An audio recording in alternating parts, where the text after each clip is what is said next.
એક તો આજનો દિવસ જન્માષ્ટમી અને પવિત્ર દિવસ, અને એમાં પણ આજે એક સોનેરો મોકો મળ્યો મને આપણા સૌના પ્રિય એવા માધવ એની પર વાત કરવાનું. સૌપ્રથમ તો બોટાદનું આ જે મિત્ર મંડળ છે માતૃશ્રી ફાઉન્ડેશન, ડૉક્ટર રાજેશભાઈ, એમના બધા મિત્રો, એમને સ્પેશિયલી હું ધન્યવાદ આપું.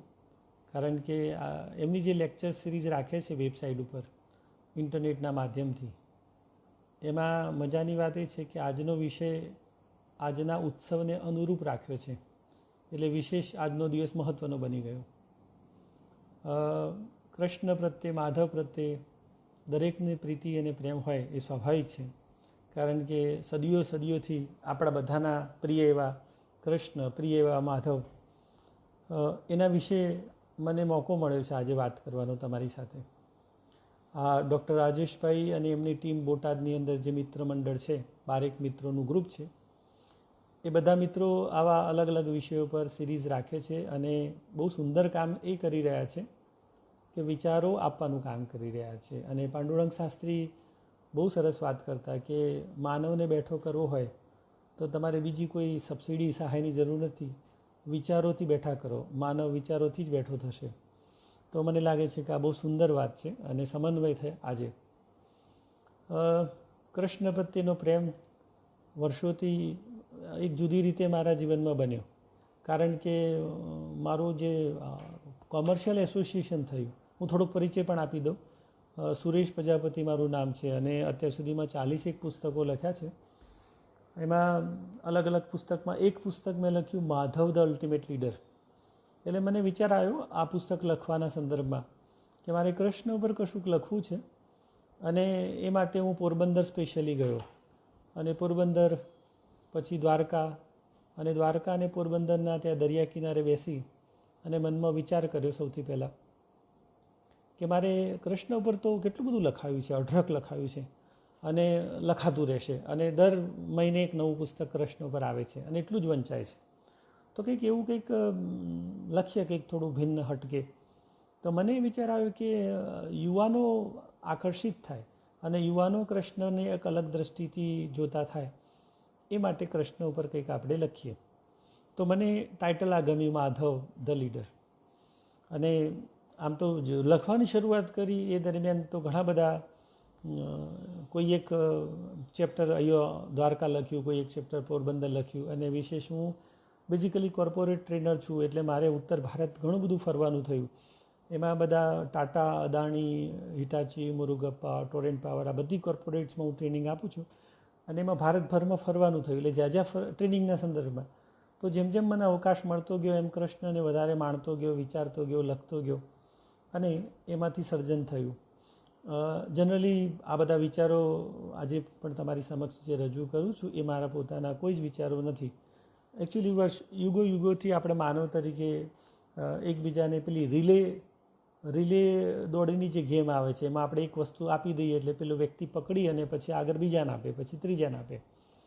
તો એમ મારો પણ રોલ એ છે અત્યારે કે મને જે કંઈ મળ્યું છે એ હું સ્વીકારું છું અને ફરી પાછું આ બીજા કોઈને આપી અને આપણે આગળ વધવું.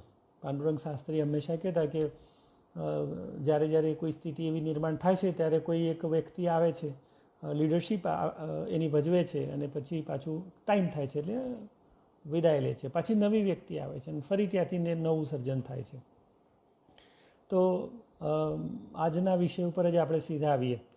તો મારે જે ટૉપિક ઉપર વાત કરવી છે, સોરી વચ્ચે ટેકનિકલી પ્રોબ્લેમ થાય, ઓકે. તો કૃષ્ણ એટલે આજે કેટલાક વિચારો તમારી સમક્ષ રજૂ કરવા છે. ઓછા સમય છે એમ તો જનરલી હું મારા લીડરશિપ પ્રોગ્રામમાં એક સ્પેશિયલ સેશન લઉં છું, માધવ ધ લીડર, અને લોકોને બહુ અદ્ભુત સ્પર્શે છે. અને સેશન પૂરું થાય એટલે હંમેશા બધા વિચારતા હોય કે અમને એક નવી દ્રષ્ટિ મળી, અને કદાચ અમે વિચાર્યું પણ નહોતું કૃષ્ણને આ દ્રષ્ટિથી જોવાનું, માધવને આ દ્રષ્ટિથી જોવાનું. તો આજે આપણે એક નવી દ્રષ્ટિથી કૃષ્ણને જોવાનો એક પ્રયાસ કરીએ, આપણે બધા સાથે સહિયારો પ્રયાસ આપણો. તો મેં આપને કહ્યું કે કેવી રીતે આનું નિર્માણ થયું અને અલગ અલગ વિસ્તારની અંદર જે સતત ફર્યો. ગુજરાત તો લગભગ કોઈ તાલુકો જિલ્લો બાકી નથી અને ઘણું બધું કામ કર્યું. ટ્રેનિંગના સંદર્ભમાં આપણે મુખ્યમંત્રી નરેન્દ્રભાઈ મોદી જ્યારે સીએમ હતા ત્યારે હું કર્મયોગી અભિયાનમાં પણ કામ કર્યું ટ્રેનર તરીકે અને આખા ગુજરાતમાં અલગ અલગ મને મોકો મળ્યો. તો જે ગુજરાત અને ભારતના જે કંઈ અલગ અલગ એરિયામાં ફર્યો, જે કંઈ દર્શન થયા, લોકોને મળ્યો, મેં એક જોયું કે સૌથી વધારે લોકોનું પ્રિય પાત્ર જે ગણીએ આપણે તો કૃષ્ણ પ્રત્યે બધાનો એક અનોખો પ્રેમ, અનોખી દ્રષ્ટિ, તો એને આપણે સમજવાનો પ્રયત્ન કરીએ. તો મારો વિશેષ ઉદ્દેશ એ હતો કે ઘણી બધી ગેરસમજો કૃષ્ણ વિશેની કેવી રીતે દૂર થાય અને યુવાનોમાં પ્રીતિ જાગે, યુવાનો સાચા અર્થમાં કૃષ્ણને સમજે. તો એ પણ ઉદ્દેશ મારો રહ્યો. એટલે મેં આ પુસ્તક બહુ ડિફરન્ટ વે ઉપર લખ્યું, એટલે એકદમ આધુનિક મેનેજમેન્ટ. એટલે પુસ્તકનું ટાઇટલ જ આપ્યું છે માધવ ધ અલ્ટિમેટ લીડર. મતલબ એના જેવો વિશ્વમાં બીજો કોઈ લીડર આજ સુધીમાં કદાચ પાક્યો નથી ને પાકશે પણ નહીં ભવિષ્યમાં. તો એટલું અદ્ભુત વ્યક્તિત્વ. પર્સનાલિટીનો પ્રોગ્રામ હું કરું, ટ્રેનિંગ પ્રોગ્રામ, તો માનવની 4 પર્સનાલિટી, ડિફરન્ટ પર્સનાલિટી વિશે વાત કરી કે હ્યુમન બિંગ, સાયકોલોજીસ્ટ એમ કહેશે કે 4 પ્રકારની પર્સનાલિટી હોય દરેક માણસની. Popular personality, powerful personality, perfect personality, peaceful personality. તો એક મિત્રે મને પ્રશ્ન કર્યો, સુરેશભાઈ ચારેયનો સંબંધમાં હોય એવું કોઈ ઉદાહરણ ખરું? મેં કીધું યસ, એક્ઝેક્ટલી, માધવ. તો માધવ એવી વ્યક્તિત્વ છે જેમાં આ બધો સમન્વય છે, એટલે કદાચ પૂર્ણ પુરુષોત્તમ કહેવાય છે. તો હવે તમારે કૃષ્ણને એક ડિફરન્ટ એંગલથી સમજવા માટે, માધવને એક ડિફરન્ટ એંગલથી સમજવા માટે થોડીક વાર માટે તમારે ભૂલી જવું પડશે કે એ ભગવાન હતા. તમે એમને એવી રીતે હવે સાંભળો મને કે ભગવાન નહીં પણ એક મહાન લીડર, મહાન માનવ હતા. આ દૃષ્ટિથી તમે સાંભળશો તો તમને કૃષ્ણના જીવનમાંથી એક ડિફરન્ટ દૃષ્ટિકોણ મળશે, જે આપણી આજની આધુનિક, આપણું જે હાલનો જે સમય છે એને અનુરૂપ પણ આપણને બોધપાઠ મળશે. તો ગૌતમ બુદ્ધે બુદ્ધિ દ્વારા પોતાના ધર્મનો પ્રચાર કર્યો, ઈસુ ખ્રિસ્તે સૌજન્યપૂર્ણ પોતાના ધર્મનો પ્રચાર કર્યો અને મોહમ્મદ પૈગંબરે નિશ્ચય સાથે પોતાના ધર્મનો પ્રચાર કર્યો. ઓશો રજનીશ કહે છે કે માધવમાં આ ત્રણેય બાબતો હતી, એટલે બુદ્ધ અને એટલે બુદ્ધિ, સૌજન્ય અને નિશ્ચય. આનો સુંદર સુભગ જો જોવા મળે તો માધવની અંદર તો કેટલું મહાન, ભવ્ય, એક અલૌકિક ચરિત્ર. તો આજથી 5000 વર્ષ પહેલાં પૃથ્વીની એક અલૌકિક અને અદ્ભુત ઘટના, એટલે વિશ્વની એક મહાન વ્યક્તિનો જન્મ.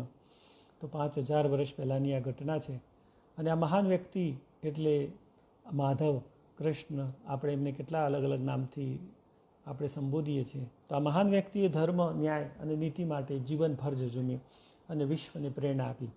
5000 વર્ષથી માનવીના હૃદય પર જેનું સામ્રાજ્ય ચાલે છે એવા નિર્ગુણ, નિરાકાર, સગુણ, સાકાર રૂપ ધારણ કર્યું અને એ જે સ્વરૂપ છે એ જ શ્રી કૃષ્ણ એટલે કે માધવ. આજના દિવસે એમનો જન્મ, આજે એમની બર્થડે, હેપી બર્થડે. તો 5000 વર્ષ પહેલાં પણ જેમનો જન્મ થયો, આજે પણ આપણા બધાના હૃદય પર એક ધારું સામ્રાજ્ય ચાલે છે. એવી આ એક મહાન વ્યક્તિ અને એક મહાન દિવસ આજનો આપણો. માધવ એમના અલૌકિક ગુણને કારણે એક મહાન લીડર તરીકે સર્વ સ્વીકૃત બન્યા. એમના વિશે દરેક જગ્યાએ સ્વીકૃતિ. તેઓ એક એવા લીડર હતા તો જેમના પર લોકોને વિશ્વાસ હતો, પ્રેમ હતો, આદર હતો. કદાચ વિશ્વમાં માધવ જેટલો પ્રેમ સંપાદન કરનાર અને લોકપ્રિય લીડર આજ સુધીમાં કોઈ બની શક્યું નથી અને બીજો બનશે કે કેમ એ પણ ડાઉટ છે, એ પણ શંકા છે. એમણે એમના સમગ્ર જીવનમાં નાની નાની વ્યક્તિથી લઈને મોટા, અબાલ, વૃદ્ધ કે વિદ્વાન દરેક પ્રત્યે આત્મીય સંબંધ રાખ્યો. આપણને પ્રશ્ન થાય કે માધવ આટલા લોકપ્રિય કેમ? એ વખતે આપણે જ્યારે માધવનું ચરિત્ર અભ્યાસ કરીએ છીએ, ગોકુળ હોય, મથુરા હોય, દ્વારકા હોય, કોઈ પણ સ્થળે, તો એમને આટલું બધું લોકો કેમ ચાહના મળી? તેનું કારણ એમનો દરેક સાથે એક આત્મીય સંબંધ હતો. તેમની લીડરશિપમાં એક બાબત સ્પષ્ટ બહાર આવે છે કે જે કંઈ કામગીરી કરી એમણે નિસ્વાર્થ કરી. હા, એમનો એક સ્વાર્થ ચોક્કસ હતો અને એ સ્વાર્થ હતો સમાજમાં વ્યવસ્થા ઊભી કરવી. એટલે અવ્યવસ્થા જ્યાં જ્યાં દેખાઈ ત્યાં વ્યવસ્થાના ભાગરૂપે એમણે, માધવે હંમેશા પ્રયાસ કર્યો. એમના સંપર્કમાં આવનાર વ્યક્તિ કંઈક પામી છે. દરેકને અપાર સ્નેહથી ચાહીને હૃદયમાં સ્થાન મળ્યું છે દરેકને. એનું કારણ એ છે કે ખૂબ જ લોકપ્રિયતા મેળવનાર આ માધવ એક જાજરમાન વ્યક્તિત્વ ધરાવનાર, હજારો વર્ષોથી માનવજાતને ઉમદું નેતૃત્વ પૂરું પાડનાર, સમગ્ર વિશ્વમાં અજોડ એવી આ મહાન વ્યક્તિ માધવ. તો કૃષ્ણ, માધવ જે આપણે અલગ અલગ નામ કહીએ છીએ. મને માધવ વધારે શબ્દ ગમ્યો એટલે મેં માધવ ધ અલ્ટિમેટ લીડર એવું નામ આપ્યું.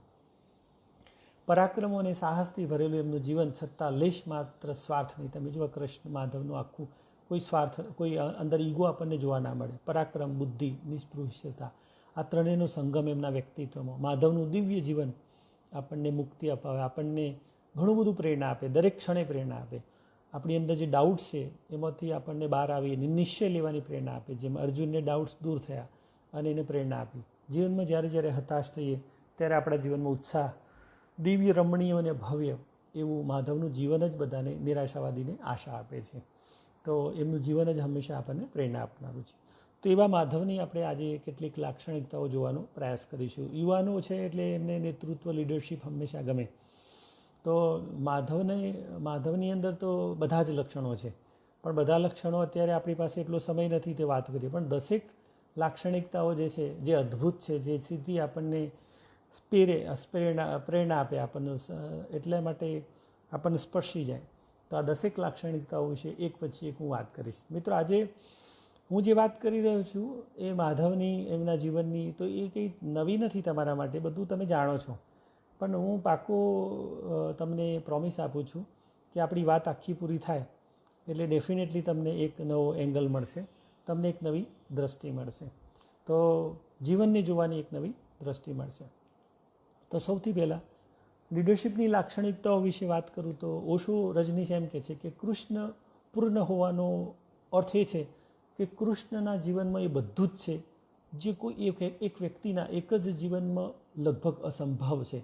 એટલે કૃષ્ણ એના જીવનમાં જેટલા રંગ, રૂપ, રસ જે કંઈ ગણીએ આપણે, એમને એમના જીવનમાં જે ચરિતાર્થ કર્યું એ ઓશો રજનીશ, તો ઓશો તો કેટલું બધું વાંચન ને કેટલું બધું એને વિશ્વના તમામ લોકોનું, એણે એમ કહ્યું કે કૃષ્ણ જેટલું તો કોઈ સવાલ જ નથી કે કોઈ સંભવ બને એક જ અવતારમાં, એક જ જીવનમાં. આ બધું એમના જીવનમાં જોવા મળે છે.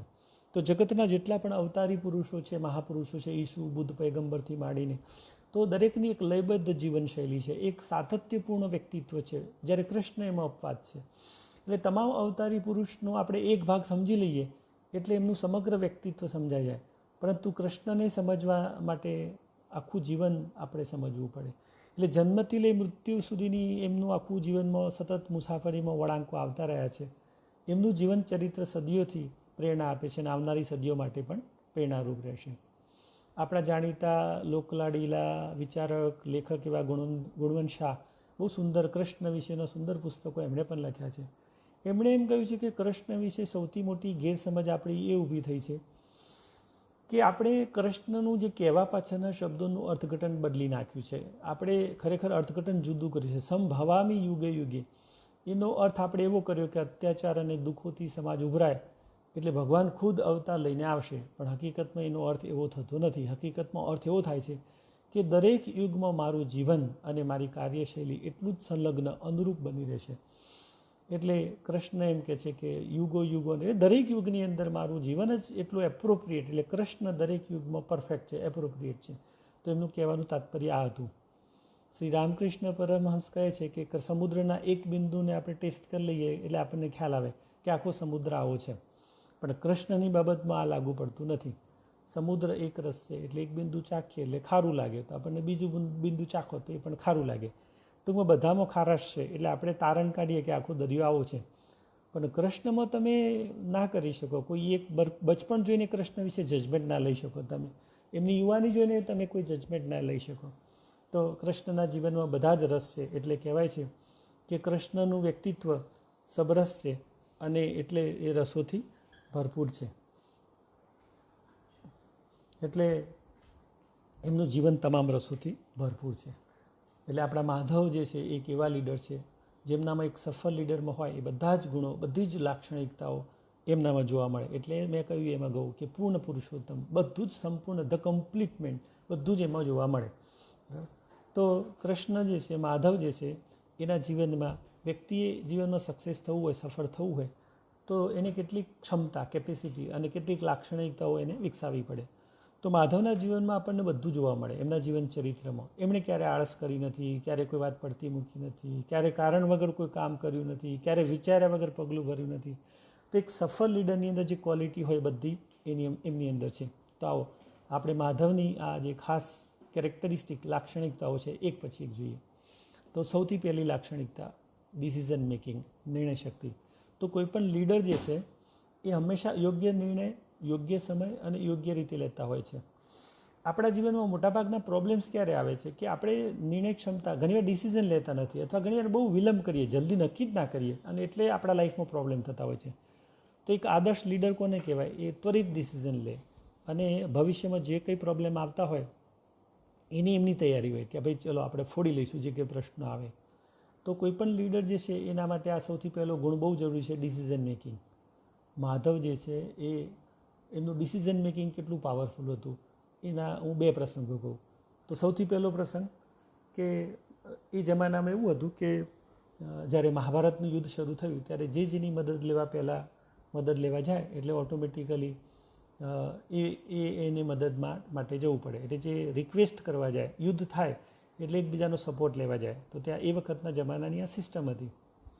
હવે દાખલા તરીકે નકુળ અને સહદેવ છે એ એમના મામા છે હવે શૈલ્ય. હવે એ વખતે મદદ લેવા માટે દુર્યોધન પહેલાં પહોંચી ગયો એટલે એમના મામા હોવા છતાં એ સામેના પક્ષે લડ્યા.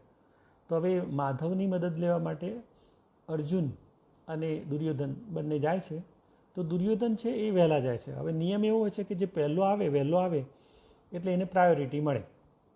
હવે દુર્યોધન વહેલા આવે પણ દુર્યોધન માથાની સાઈડમાં ત્યાં બેઠો હતો અને અર્જુન જે છે એ પગની બાજુમાં જઈને બેઠો. હવે લોચો એ થઈ ગયો કે અર્જુન થોડોક લેટ પહોંચ્યો.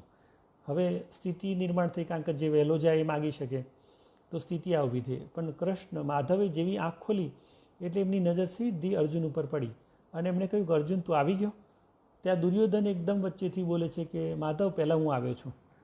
હવે એમને વિચાર કર્યો, એ જ સેકન્ડમાં વિચાર કર્યો કે દુર્યોધન પહેલાં આવ્યો છે અને હવે પરિસ્થિતિ એ થાય કે જો દુર્યોધન માગી લે અને માધવને દુર્યોધનની ટીમમાં સામેલ થવાનું થાય કૌરવોની તો પૂરું થઈ ગયું. તો ધર્મની સ્થાપના કેવી રીતે થાય?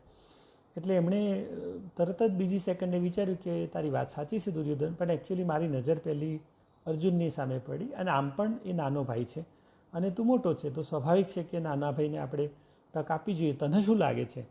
હવે જો પ્રશ્ન હવે દુર્યોધનને જે રીતે ક્લચમાં લે છે દુર્યોધન તને શું લાગે છે એટલે હવે એને ના છૂટકે કહેવું પડે કે હા વાંધો નહીં. અને બીજી ખાસ વાત, હું એકલો અને મારું સૈન્ય હું બે ભાગ પાડું છું. તમે બંને એક કામ કરો, એક બાજુ સૈન્ય છે એક બાજુ હું છું અને મારી સ્પષ્ટતા છે કે હું લડવાનું નથી, હથિયાર ઉપાડવાનું નથી. તો તમે નક્કી કરો. હવે માધવને તો માઇન્ડમાં હતું કે દુર્યોધન છે એ ચોક્કસ આ લશ્કર માગશે કારણ કે મેં સ્પષ્ટતા કરી કે હું લડવાનું નથી. પણ કદાચ નથીને મને માગી લે તો લોચો થઈ જાય. એટલે બહુ સિફતપૂર્વક ધીમેથી એમણે તરત જ અર્જુનને કહ્યું કે તું નાનો છે ને બરાબર છે તો તું માગ પહેલાં.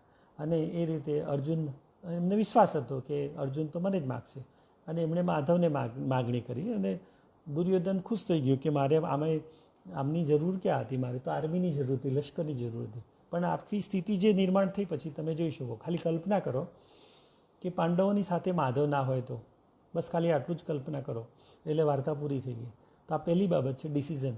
બીજો પ્રસંગ કહું છું કે માધવની ડિસિઝન મેકિંગ કેટલું પાવરફુલ હતું. એને બીજો પ્રસંગ મહાભારતના યુદ્ધમાં બરોબર કર્ણ તો બહુ એકદમ બળ્યો હતો. કર્ણ તો સિમિલર ટુ અર્જુન હતો અને એ વખતે જ્યાં યુદ્ધ ચાલે છે એમાં યુધિષ્ઠિરને બરાબર હંફાવે છે અને યુધિષ્ઠિર ઘાયલ થઈ જાય છે અને યુધિષ્ઠિર યુદ્ધમાંથી પાછા આવીને છાવણીમાં આવી જાય છે અને એ વખતે અર્જુન અને વિચારમાં પડી જાય છે કે યુધિષ્ઠિર ક્યાં ગયા? એટલે યુધિષ્ઠિર અને કૃષ્ણ બંને છાવણીમાં આવે છે, જોવે છે તો ત્યાં યુધિષ્ઠિર. તો યુધિષ્ઠિર એમને જોઈને પહેલો પ્રશ્ન કરે છે તમે કર્ણને મારીને આવે? તો કહે છે કે ના. એટલે એકદમ યુધિષ્ઠિરને કારણ કે ઘવાયા હતા અને થોડા દુઃખી થઈ ગયા હતા એટલે એકદમ અર્જુન ઉપર ગુસ્સે થઈને એમ કહેશે તો તારું આ ગાંડીવને બાળી નાખે, એ શું કામનું?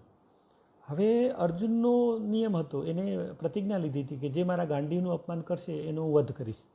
હવે સ્થિતિ એવી નિર્માણ થઈ કે એની પ્રતિજ્ઞા હતી. તો હવે શું સ્થિતિ થાય? હવે એક બાજુ યુધિષ્ઠિરે અપમાન કર્યું તો કૃષ્ણ બીજી જ સેકન્ડે આ વાતને પકડી લે છે એટલે તરત અર્જુનને કહે છે કે જો અર્જુન, કોઈ પણ વડીલ છે એનું અપમાન કરવું એટલે એનો વધ કરવા બરાબર થાય. એટલે કામ કર, તું યુધિષ્ઠિરનું અપમાન કરી નાખ એટલે ઓટોમેટિકલી એમનો વધ કરવો બરાબર થાય એટલે તારી પ્રતિજ્ઞા પણ સચવાય અને તારે મોટા ભાઈ સાથે વાંધો પણ ના આવે. એટલે એણે અપમાન કર્યું, અપશબ્દ કંઈક બોલ્યા એટલે એમાંથી એને સમાધાન થયું. પણ ત્યાં પાછું અર્જુનને દુઃખ થયું કે મારા મોટા ભાઈ મારા પિતા સમાન અને મેં એમનું અપમાન કર્યું, એટલે એનાથી દુઃખી થઈ જાય છે. અને અર્જુન પોતે પોતાનું આત્મહત્યા કરવા પોતે જ તૈયારી બતાવે છે કે મારે હવે જીવન શું કરવાનું, કારણ કે મેં મારા મોટા ભાઈનું અપમાન કર્યું.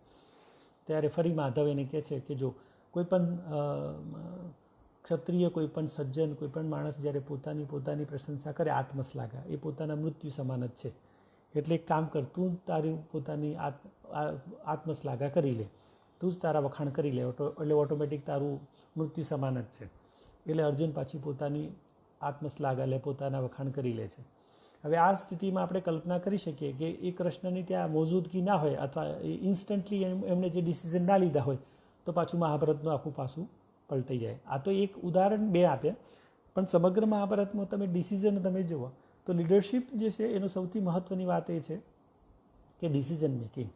તો કોઈ પણ લીડર માટે, કોઈ પણ નેતા માટે, અને આપણે માધવમાં જોઈએ છે કે એમની ડિસિઝન, એમની જે નિર્ણય શક્તિ પાવરફુલ હતી. બીજો જે છે ગુણ, સેકન્ડ લાક્ષણિકતા, બીજી જે લાક્ષણિકતા છે એ છે ક્રાંતિકારી. લીડર હંમેશા સમય કરતો વહેલા જન્મે છે. મતલબ વર્તમાન લોકો એમને સમજી શકતા નથી. એટલે કૃષ્ણ માધવ જ્યારે જન્મ્યા ત્યારે એ વખતના જમાનામાં એ લોકો સમજી ના શક્યા. એટલે લીડરને હંમેશા એવું હોય, જે યુગમાં જન્મ્યા, જેમ કે અત્યારે હાલ કોઈ લીડર જન્મે તો આપણે ના સમજી શકીએ, કારણ કે એ વિઝનરી હોય. એટલે એમના શરીરને છોડ્યા વર્ષો બાદ પછી આપણને સમજાય કે શું કહીને ગયા, શું કરીને ગયા.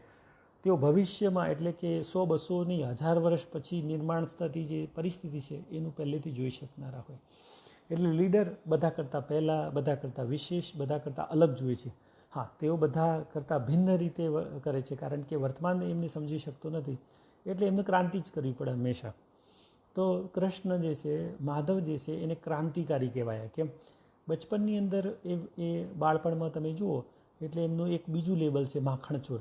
હવે એ વખતે તમે બધા જાણો છો કે ગણરાજ્યો હતા. ગણરાજ્યો એટલે રાજાશાહી નહીં, પણ એક પ્રકારની લોકશાહી, પણ એમાં એક મુખિયા જેવું કોઈ નેતૃત્વ, લીડરશિપ હોય. એટલે નંદ રાજા જે છે એ રાજા જેવું સમજી લો, પણ છતાં રાજા નહીં. એટલે દરેકને પોતાની સમાનતા અને બહુ અલગ અદ્ભુત ગણરાજ્યની વ્યવસ્થા હતી. એમાં એમના પિતાજી નંદ રાજા, એટલે એ વખતે તો રાજા સમાન કહેવાય. એટલે હવે એમના ઘરે શું માખણ ચોરવાની, શું એમની જરૂર હોય, પણ છતાં એ માખણ ચોર. એટલે એ વખતે ગોકુળની અંદર બધા જ લોકોને એવું લાલચ થઈ, એટલે બધું માખણ ને બધું જે વેચવા મથુરામાં જતું, અને એના કારણે બાળકોમાં પોષણ પૂરતું મળે નહીં, એટલે કુપોષણ પ્રશ્ન ઊભો થયો. એટલે એ વખતે એમણે વિરોધ ઉપાડ્યો અને બધા બાળકોને ભેગા કર્યા અને દરેકની મટકી તોડીને માખણ ચોર્યું. એકચ્યુઅલી એ વખતે જ એમણે ક્રાંતિ કરવાની શરૂઆત કરી. તો એ નાની ઉંમરમાં જ, હવે જ્યાં 7-8 વર્ષની ઉંમર હોય ત્યાંથી જ ક્રાંતિ શરૂ કરી. તો લીડર જે છે એ હંમેશા ક્રાંતિકારી હોય. કોઈ વિચારે એના કરતાં ભિન્ન વિચારે અને ડિફરન્ટ કરે તો એને ક્રાંતિકારી કહેવાય. તો આપણા માધવ જે છે એ બચપણથી જ એમણે ક્રાંતિ શરૂ કરી. એ ચાહે નાગ દમન હોય, એને ત્યાંથી બચપણમાં કેટલા બધા અસુરોનો સંહાર કરી અને એ આસપાસના લોકોને ભયમુક્ત કર્યા. એમણે બતાવ્યું કે એક નાનું બાળક જો આટલું કરી શકે તો તમે તો ઘણું બધું કરી શકો. તો દરેકની અંદર આત્મવિશ્વાસ ઊભો કરે. ત્રીજું લાક્ષણિકતા છે કોઈપણ લીડરની અંદર, એ છે વ્યવહાર દક્ષતા અને બુદ્ધિમત્તતા. લીડર હંમેશા વ્યવહાર દક્ષ હોય અને પોતાની તર્ક બુદ્ધિથી નિર્ણય લેતા હોય, અને વ્યક્તિની પરખ એના રોજિંદા જીવનમાં એના થતા વ્યવહારથી થાય છે. તેઓ પોતાના પાવર અને સત્તાનો ઉપયોગ નહીં, પણ સમાજે જે વ્યવસ્થા ઊભી કરી છે એ વ્યવસ્થાના એક ભાગ બનીને કામ કરે છે. એટલે માધવ જો એ વ્યવસ્થાની અંદર રહ્યા, જે કંઈ ચાલ્યું એના વ્યવસ્થાના એક ભાગ બન્યા, તો માણસ તેની સામાન્ય ક્રિયાઓમાં કેટલો અસામાન્ય હોય છે, આ જ બાબતથી એ બીજા વ્યક્તિથી જુદો પડે છે. તો વ્યવહાર દક્ષતા અને બુદ્ધિમત્તાનું સૌથી મોટું એક્ઝામ્પલ, અને એ એક્ઝામ્પલ તમે મહાભારતના જ્યારે નિર્માણ થયું એની પહેલાં શાંતિદૂત તરીકે જ્યારે એમનો એન્ટ્રી થઈ. હવે એવી કોઈ વ્યક્તિ જે બંને વચ્ચે સમાધાન કરી શકે, બંનેને સ્વીકૃત હોય, મિડલ મેન તરીકે કામ કરી શકે, એવી કોઈ વ્યક્તિને શાંતિદૂત તરીકે મોકલવી, તો એમાં કોણ એપ્રોપ્રિએટ આવે? તો ડેફિનેટલી પછી એ માધવ જ આવે, કૃષ્ણ જ આવે. તો જેવા જાય છે ત્યાં તો એમનું ભવ્ય સ્વાગત કરવામાં આવે છે, અને એમણે બધાને પગે લાગ્યા. પણ એ બધાને, અને એ વખતે દુર્યોધને ષડયંત્ર બનાવ્યું કે ભાઈ આ કૃષ્ણ માધવ જેવા સમાધાન કરવા આવે શાંતિદૂત તરીકે, એટલે આપણા મહેલમાં રાખવા અને રાતોરાત એમને સીધા બંદી બનાવીને જેલમાં પૂરી દેવા, એટલે વાર્તા પૂરી. પણ એ એમનાથી 4 સ્ટેપ આગળ વિચારે. દુર્યોધનને ખબર નહોતી કે ભાઈ માધવ જે છે એમનાથી 4 સ્ટેપ આગળ વિચારે. એટલે જેવું એમણે કહ્યું કે તમારા માટે અમે વ્યવસ્થા કરી છે, એટલે એમણે કહ્યું ભાઈ હું તમારી ત્યાં રોકાવાનો નથી, હે ને, તો હું તો વિદુરજીની ત્યાં રોકાવાનો છું. એટલે એમને જગ્યા ચેન્જ કરી દીધી. એટલે દુર્યોધનનું આખું પ્લાનિંગ જે છે એ બધું ચેન્જ થઈ ગયું. એટલે દરેક ક્ષણે તમને માધવની બુદ્ધિમત્તા, વ્યવહાર દક્ષતા એવરી મુવમેન્ટમાં આપણને જોવા મળે. તો કોઈ પણ લીડર જે છે એની અંદર આ ગુણ મહત્ત્વનો છે. ચોથી લાક્ષણિકતા જે છે વિનય. તો સિક્કો અવાજ કરે મિત્રો, પણ ચલની નોટ જે છે એ અવાજ ના કરે. 2000ની નોટ નીચે પડે તો એમાં અવાજ ના આવે, પણ હમણાં રૂપિયાનો સિક્કો હોય ને તો જોરદાર અવાજ આવે. તો માણસની કિંમત જેમ જેમ વધે એ માણસ શાંત થાય. તો લીડરશિપની સૌથી મહત્ત્વની લાક્ષણિકતા વિનમ્રતા છે. તમે લીડર છો તો એનું આપણે મેઝરમેન્ટ કરવું હોય તો સૌથી તમારું સિમ્પલ કેરેક્ટર જે છે એ વિનમ્રતા. તમે વિનમ્ર થયા છો, જો વિનમ્ર ના થયા હોય તો સમજી લેવું કે આપણો જ્ઞાનનો ઉભરો છે સાચા અર્થમાં આપણે પચાવી નથી શક્યા. તો જ્ઞાન જે છે એ વિનમ્રતાનું નિર્માણ કરે છે. તો લીડરશિપ માટે વિનય પણ બહુ મહત્ત્વનું છે. અને લીડર જે છે એ પોતાના વિશેષ ગુણથી જ એ ઉદ્દેશ્ય કે ધ્યેયને સિદ્ધ કરવા લોકોને પ્રેરે છે. તો કોઈ પણ લીડર વિનમ્ર હોય, વિનયી હોય એટલે ઓટોમેટિકલી એની સાથે લોકો કામ કરવા પ્રેરાય. માધવ જે છે એની અંદર તમે જો આખા જીવનની અંદર વિનય છે, વિનમ્રતા છે. જ્યારે પણ એમણે કોઈ પણ કાર્ય કર્યું છે, મોટા કામ કર્યા છે, તો પણ સાઈડમાં ખસી જાય અને બીજાને આગળ કરે. તો આખા જીવનની અંદર તમે જુઓ તો વિનયપણું, વિનમ્રપણું આપણને જોવા મળે. બહુ જ નાની ઉંમરમાં આપણે બધા જાણીએ છીએ કે એમણે 14 વર્ષની ઉંમરે જ્યારે ત્યાં મથુરા ગયા અને જે રીતે એકચ્યુઅલી ગણરાજ્યો બધા હતા, પણ કંસ જે છે એ થોડું વધારે દમનકારી રાજાશાહી એકહત્તું શાસન કરવાનો પ્રયત્ન કર્યો. એટલે એના કારણે પ્રજા ત્રાસી ગઈ, ચારે બાજુથી લોકો ત્રાહિમામ પોકારી ગયા અને ત્યાં જાય છે અને એ યુદ્ધ થાય છે. અને આપ બધા જાણો છો કે કંસને સિંહાસન ઉપરથી નીચે ઉતારીને પડકાવે છે અને એની સાથે યુદ્ધ કરે છે અને કંસનો વધ કરે છે. પણ આશ્ચર્યની વાત એ છે કે રાજા જેવો ત્યાં એનું વર્ચસ્વ અને ત્યાં જાય અને ત્યાં એમની સાથે યુદ્ધ કરીને એમને મારે તો એમનો કોઈ સૈનિક કે એમનો કોઈ સેનાપતિ કે કોઈ એના તરફેણમાં આવતા નથી. એટલે એનો અર્થ એમ થયો કે કંસથી કેટલા બધા ત્રાસી ગયા હશે બધા રાજના, કારણ કે એને પોતાના પિતાને જેલમાં પૂર્યા, સગી બેન બનાવીને જેલમાં પૂરેલા. એટલે ચારે બાજુથી લોકો તો ત્રાસી જ ગયા હતા અને એ ત્રાસમાંથી મુક્તિ કરી. એટલે કંસનો જેવો વધ થયો એટલે જેલમાં સમાચાર પહોંચ્યા. હવે જો આ જનરલી આપણે એક સામાન્ય સરપંચની ચૂંટણી હોય તો એ મણ ગલાલ ઉડાડે. એની જગ્યાએ જ્યારે કંસને માળ્યો એટલે આખું મથુરા, આખું રાજ્ય એમના અંડરમાં આવ્યું. તો એટલી નાની ઉંમરે આપણને થોડોક પણ કંઈક આપણને પ્રગતિ મળે તો આપણે આમ ફેસબુકમાં કેટલી જગ્યાએ આપણે મૂકી દઈએ, આમ વટ પાડીએ. એક ખાલી સર્ટિફિકેટ લોકો મૂકે છે ફેસબુકની અંદર કે મેં આ ડિગ્રી મેળવી, બધાને બતાવે કે જો મેં આ ડિગ્રી મેળવી. હવે એ સમયે તમે વિચારો કે આખું રાજ્ય મળ્યું કૃષ્ણ અને માધવને, તો એ બધામાં ઢોલ નગારા અને ભવ્ય સરઘસ ને એ બધું નહીં, જેલમાં પહોંચી ગયા અને જેલમાં જઈ અને વિનમ્રતાપૂર્વક માતા પિતાનું વંદન કરે છે. અને કંસના જે પિતાજી ઉગ્રસેનને તો ખ્યાલ આવી જ ગયો કે હવે એમના પુત્રનો વધ કર્યો આમણે. એટલે ઉગ્રસેન માધવને કહે છે કે તું ઉંમરમાં બહુ નાનો છે, પણ તેમ છતાં તું અમારા બધાનો ગુરુ જેવો છે અને બહુ મહાન કામ થયું. પણ એક ગમે તે તો એ કંસ મારો દીકરો છે, તો હું તમને એક રિક્વેસ્ટ કરું છું કે એક રાજાની જેમ મારે એનો અગ્નિ સંસ્કાર કરવો છે. ઉગ્રસેન જ્યારે આવી વાત કરે છે ત્યારે 2 હાથ જોડે છે માધવ અને એમને કહે છે કે તમે આવું બોલીને મને શરમાવો નહીં. એકચ્યુઅલી આ રાજ્ય તો તમારું જ છે અને તમે જ રાજા છો.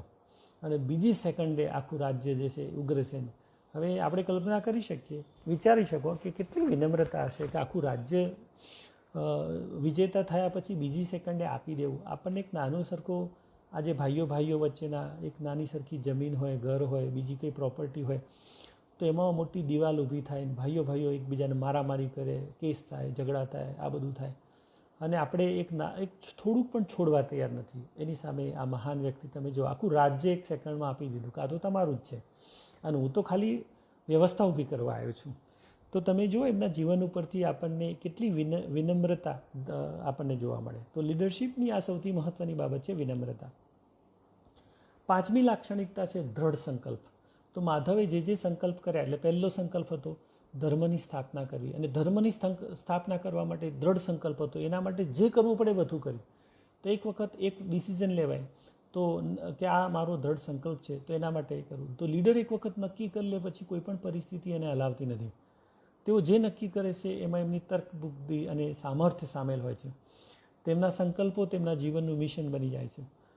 તમામ સ્થિતિમાં તેમના સંકલ્પો અડગ રહે એટલે પોતાના હલે નહીં પોતાના મૂળભૂત જે સિદ્ધાંતોથી.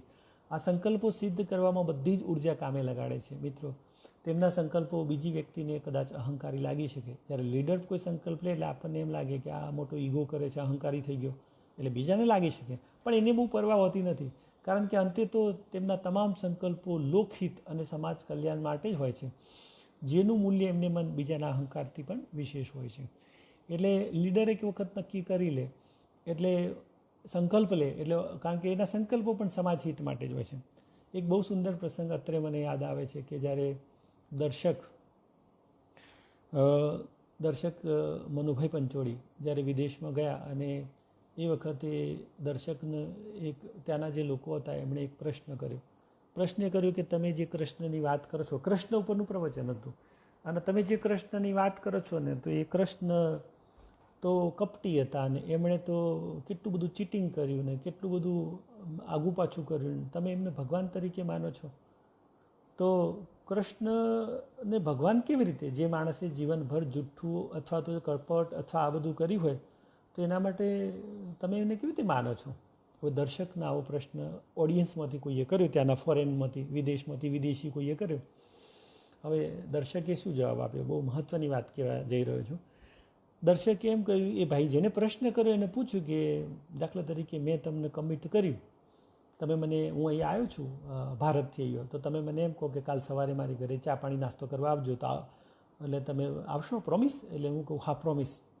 હવે કાલે સવારે મેં તમને પ્રોમિસ આપ્યું, વચન આપ્યું કે મારે તમારી ઘરે ચા નાસ્તો કરવા આવવું, અને બરાબર એ જ સમયે એવું બને કે મારા માતાને એટેક આવે, તો મારા માતાને લઈને મારે હોસ્પિટલ જવું એ સત્ય, કે તમને મેં જે ચા નાસ્તાનો સમય આપ્યો એ સમય પ્રમાણે મારે ત્યાં આવીને હાજરી આપવી એ સત્ય? આ બેમાંથી સત્ય કયું? એટલે પેલા માણસે જવાબ આપ્યો કે ઓફકોર્સ એ તો હવે તમારી માતાનું એક બાજુ એટેક આવ્યો હોય તો આ બધું ચા નાસ્તો ગૌણ થઈ જાય, તમારે ત્યાં જવું જ પડે. એટલે દર્શક એને જવાબ આપે છે કે જેણે પહેલો જ મોટો જ ગોલ બનાવ્યો કે ધર્મની સ્થાપના કરવી સમાજની અંદર, આ વિશ્વની અંદર ધર્મ સ્થાપના, એટલે ધર્મની સ્થાપના કરવી, પતી ગયું. ત્યાં મોટો જ ગોલ ધર્મની સ્થાપના છે. તો ધર્મની સ્થાપના માટે નાના મોટા જે કંઈ કરવું પડે તો એ તો એનો પાર્ટ છે, પણ જેનું મેઇન ગોલ ઉદ્દેશ ધર્મની સ્થાપના છે. તો મોટું સત્ય જ્યારે આવે છે ત્યારે નાનું સત્ય એ બધું ગૌણ થઈ જાય છે. તો કૃષ્ણનું પહેલેથી મોટું સત્ય જ હતું કે ધર્મની સ્થાપના કરવી. આપણે આગળ જોઈશું થોડાક ઉદાહરણો એટલે વધારે ખ્યાલ આવશે. કૃષ્ણને સમજવાની નવી દ્રષ્ટિ મળે આપણને. એટલે કોઈ આપણને આવું માધવ વિશે કહેતું હોય તો આપણે એને આન્સર આપી શકીએ. તો જ્યારે દ્રઢ સંકલ્પ કર્યો કે મારે જીતાડવા જ છે અને ધર્મની સ્થાપના, એટલે પાંડવોને જીતાડવા છે એ ઉદ્દેશ નહોતો, ધર્મની સ્થાપના કરવી એ ઉદ્દેશ હતો.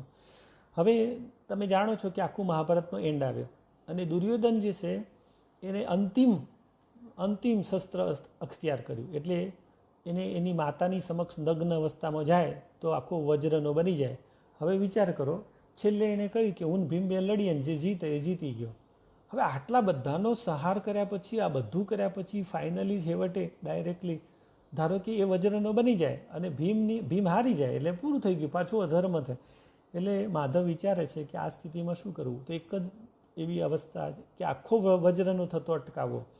અને આપ સૌ જાણો છો એટલે હું વધારે વાત કરતો નથી. એ નગ્ન અવસ્થામાં નીકળે છે ને ત્યાં માધવ વચ્ચે આવી જાય છે અને એને કહે છે કે આ તમે આટલા મોટા ઉંમરના થયા અને માતાની સામે નગ્ન જવું એ કેટલે અંશે યોગ્ય કહેવાય? અને આપ જાણો છો શાસ્ત્રોમાં પણ લખ્યું છે કે એ તો અધર્મ કહેવાય, એટલે આ બરાબર ના કહેવાય. એટલે એક કામ કરો, પાંદડાનું તમે ચડ્ડી પહેરશો ને તો એ વાંધો નહીં આવે કારણ કે વસ્ત્ર ના ગણાય. હવે એને આ રીતે ભ્રમિત કરી નાખે છે અને પછી દુર્યોધન છે એ પાંદડાની ચડ્ડી પહેરીને જાય છે અને એટલો ભાગ એનો બાકી રહી જાય છે. પછી આપ જાણો છો કે યુદ્ધ થયું અને છેવટે ભીમ એકદમ હારવાની પોઝિશનમાં આવે છે. ત્યારે દૂરથી પાછા માધવ યાદ કરાવે છે કે યાદ કર તારી પ્રતિજ્ઞા, તમારી પ્રતિજ્ઞા ભીમ શું હતી? પછી યાદ આવે છે કે એના સાથળ મારે તોડવા, અને પછી ગદા લઈને ઊભા થાય છે અને એ જગ્યાએ મારે છે, પ્રહાર કરે છે જ્યાં વજ્ર નથી હોતું. તો તો દ્રઢ સંકલ્પ ક્લિયર છે કે મારે ધર્મની સ્થાપના કરવી, તો એના માટે થઈને નાની મોટી કોઈ પણ બાબતો જે છે એ ગૌણ બને છે. તો કૃષ્ણ આપણને શીખવે છે કે જ્યારે આપણો ઉદ્દેશ ક્લિયર હોય, આપણું જીવનમાં આપણી ક્લેરિટી હોય, આપણી સ્પષ્ટતા હોય, તો આપણા ભારતની, આપણા દેશની રક્ષા કરવી એ આપણી ઉદ્દેશ હોય, ક્લેરિટી હોય, તો પછી ઉરીમાં જઈને 2-3 છાવણી પર બોમ્બ નાખી આવવા પડે, બધું કરવું પડે, એમાં છરકપટે કરવું પડે, એમને ખબર ના પડે એ રીતે જઈને બોમ્બ મૂકી આવવો પડે. એમાં પછી તમે એ કરવા જાઓ તો ના ચાલે. એટલે કેટલા એપ્રોપ્રિએટ છે માધવ દરેક સ્થિતિની અંદર, બરાબર. છઠ્ઠું જે છે લાક્ષણિકતા એ છે પરાક્રમી. તો માધવ જેવા પરાક્રમી, તમે જુઓ લીડર જે છે એક બાબતથી બધાથી જુદો પડે, એ છે એની અંદરની સાહસ વૃત્તિ. કોઈ પણ વ્યક્તિ બીજા લોકોના હૃદયમાં સ્થાન ત્યારે જ પામે છે જ્યારે એ એવી પહેલ કરે જે બીજાનામાં હિંમત ના હોય.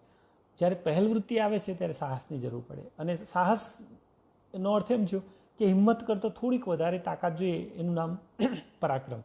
એટલે જ્યારે સાહસમાંથી પણ વધારે હિંમત હોય એટલે પરાક્રમ થયું. તો લીડર કોઈ પણ જાતની પરવા કર્યા વિના કૂદી પડે, અને કેટલીક વખત આ કૂદી પડવું એ મૂર્ખતા ભર્યું લાગે, પણ લીડર આ બધું બહુ વિચારે નહીં કે બીજાને શું કરવું છે. તો તમે જુઓ પરાક્રમ.